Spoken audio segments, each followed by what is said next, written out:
America just lost its oil shock absorber. And almost nobody noticed. Everyone spent this week staring at the oil price. But that's the wrong number. The one that matters is the buffer underneath it. The thing that's supposed to catch the country if the war takes longer. And it's thinner than it has been in over 40 years. Today, I'll show you what changed since February's flare-up, how the government's own forecast missed it within 24 hours, and what it means for your own portfolio. From oil majors all the way to your chip stocks. Because if this renewed escalation in Iran drags on, the last part is the one that nobody's pricing in. So if you've spent the last 84 hours following the re-escalation in Iran, you might have stumbled upon some news that talk about the absolute gutting of the US oil reserves. Just look at the numbers from the latest weekly petroleum report from the EIA. The total crude oil stock is currently sitting at 730.8 million barrels.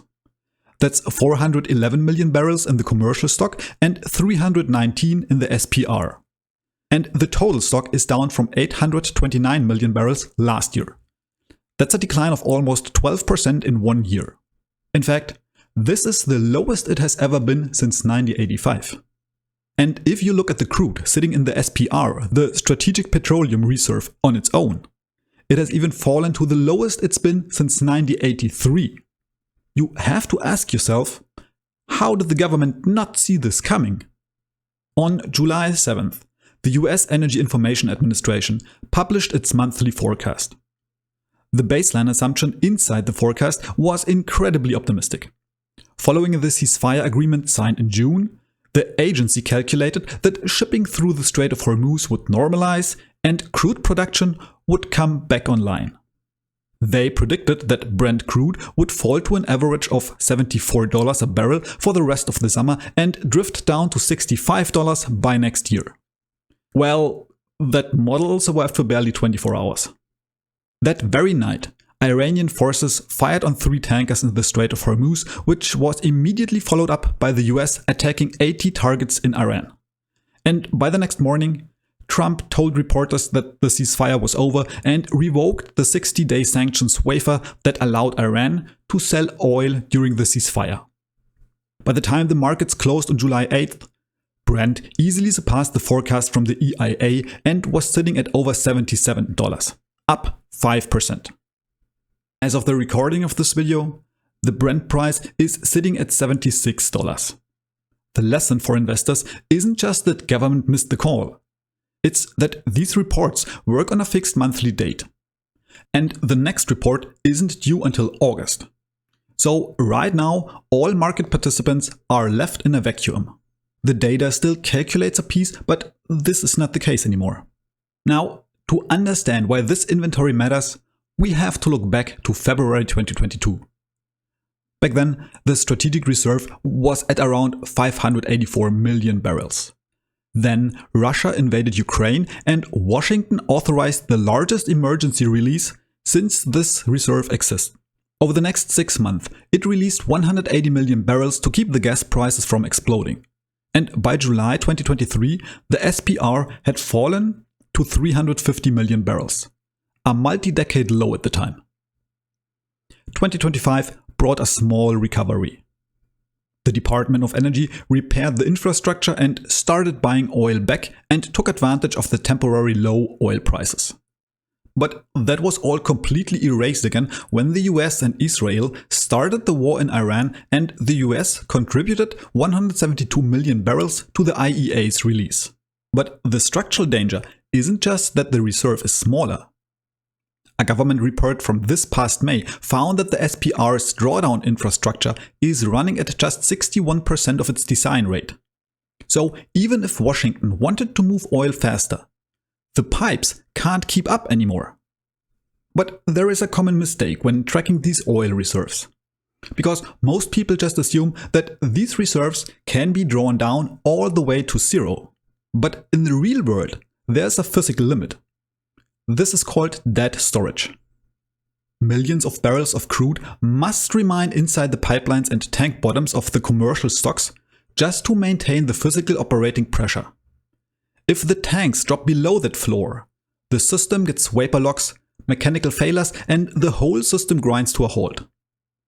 S&P Global estimates that floor at roughly 380 million barrels. But this is not a hard limit, rather a zone of escalating operation stress, as they put it. So if we take the latest numbers of the commercial stock again and do the math, the real usable cushion is only about 31 million barrels, not 411 million as you might assume. So not even a tenth of the current stockpile. Normally, that small margin wouldn't matter so much. On paper, OPEC Plus holds up to 4 million barrels per day of idle capacity. But that alliance already fractured following the UAE's exit on May the 1st. And even more important, the remaining spare capacity held by Saudi Arabia, Kuwait and Iraq is trapped right behind the Strait of Hormuz. And the regional bypass pipelines don't have the scale to reroute these kinds of volumes. So the idle barrel exists on paper, but cannot physically reach the US. So with Trump escalating the war again, there is no rescue coming. The US just has 31 million barrels of cushion left in the commercial stockpile, and the SPR is at its lowest level ever. Now, it is easy to look at that 40-year inventory low and declare an immediate and catastrophic energy squeeze. But before you panic, there are a few things that push back on this story, and they are worth taking seriously. First, comparing today's barrel count to 1985 completely ignores how much the US economy has evolved. Back then, the US was a net importer. Today, they are exporting more petroleum products than they are importing. Then, when we look at the prices, the release of oil from the SPR doesn't reliably suppress prices for long.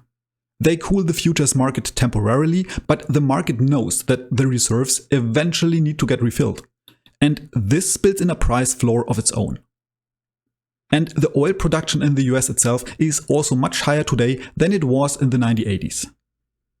And when we look at the history, the size of the buffer is actually a weaker predictor of the oil price than you might think. 1990 and 2019 both have comfortable inventories and prices still spiked hard when Hormuz closed. What actually mattered more was how long the disruption lasts. So what does this now mean for your portfolio? For long-term and fundamentally focused investors, a 40-year one low in crude oil buffer isn't a reason to panic. The most obvious move is that oil companies like Shell or ExxonMobil have spiked briefly but are coming down already. But even the broader market didn't react too much so far. Yes, we saw a brief and very small sell-off that is already going back to the levels of last week. Defense stocks like Lockheed Martin or RTX barely reacted at all and are currently even trading below the prices from the beginning of the week. So for the time being, the broader market seems to think that this will be over soon. And if it fades fast, none of this changes your broader portfolio. Energy and defense will be back to normal in just a couple of weeks. If it drags on though, we could see consumer and logistics stocks suffer from higher fuel prices, while oil and defense stocks could see a comeback. For tech and especially semiconductor stocks, I see two problems. The generic one is that high multiple growth stocks get hit the hardest in any prolonged risk of energy shock. But there is also a very specific one: naphtha. The suppliers of this material are heavily concentrated in Taiwan, South Korea and Japan, the exact manufacturing hubs that depend most on Middle Eastern naphtha imports. If a prolonged blockade re-triggers the acute chemical shortages that squeezed Asian packaging facilities earlier this year already, semiconductor companies won't just take a hit from a high multiple risk of market sell-off. They will face a hard material halt at the back end of the global supply chain. But that's not a reason to sell all your chip stocks right now. It's a reason to watch what happens next. I, for myself, don't assume, for the time being, that this will have a long and lasting effect, because the discussions between the Iran and the US are still going on in the background. But who knows what Trump will do next?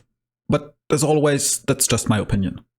Now, I would like to hear from you. What do you think about the oil reserves in the US running low? And did you take any actions in your portfolio? Let me know down in the comments. And if you would like to dive deeper into specific oil stocks and would like to know why Canadian Natural Resources is smashing the US oil giants, watch this video next. And of course, this is no financial advice, so please, before investing, do your own research and only use this video as a starting point for your own analysis. That being said, thank you so much for watching guys, and see you in the next video.